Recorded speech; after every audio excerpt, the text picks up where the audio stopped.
New devices run on Wi-Fi signals alone. Engineers at Washington University are working on a new type of tech called Wi-Fi backscatter that only needs a signal from the router to power up and communicate. Wherever you are right now, there's a good chance that streams of energy and data are flying past your head in the form of Wi-Fi signals. Now, researchers at the University of Washington have discovered a way to harness the energy in those waves to not only power small devices, but also connect those devices to the signal and thereby, the Internet. Called Wi-Fi backscatter, this technology is the first that can connect battery-free devices to Wi-Fi infrastructure, says a U News story about the discovery. The researchers believe their invention could be a major step forward in the development of the Internet of Things, the world in which all of our devices, even appliances like refrigerators and coffee makers, connect to each other and to the Internet.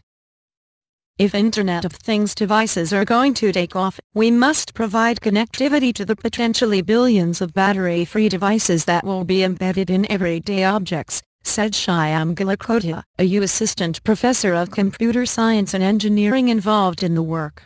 We now have the ability to enable Wi-Fi connectivity for devices while consuming orders of magnitude less power than what Wi-Fi typically requires.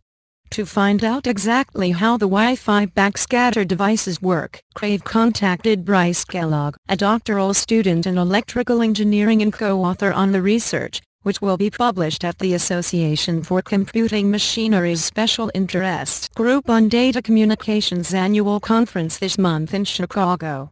He explained that the gadgets function by either reflecting or not reflecting the Wi-Fi signal running between, say, a router and a laptop. That interruption in the signal can then be read by software on the laptop much in the same way binary code is interpreted. He says that the devices alter the Wi-Fi signal by modulating their radar cross-section.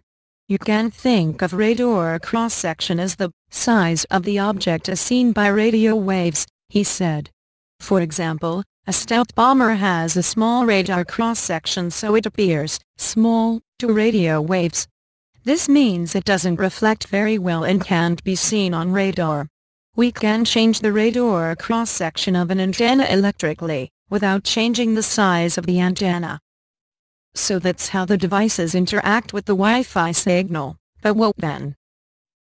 Once we are able to reflect, or not reflect Wi-Fi signals, you can think of the functionality like a signal mirror, Kellogg told me.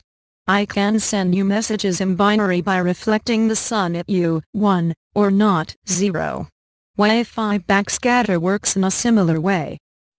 The technology would theoretically allow you to have sensors or other small devices all over your home, or your body, that would never need their batteries changed, would always be on as long as your router was working, and would all be able to communicate with each other. Certainly sounds like a big step toward the Internet of Things to me. In addition to publishing their results, the team of engineers also plans on starting a company to develop and promote the Wi-Fi backscatter technology.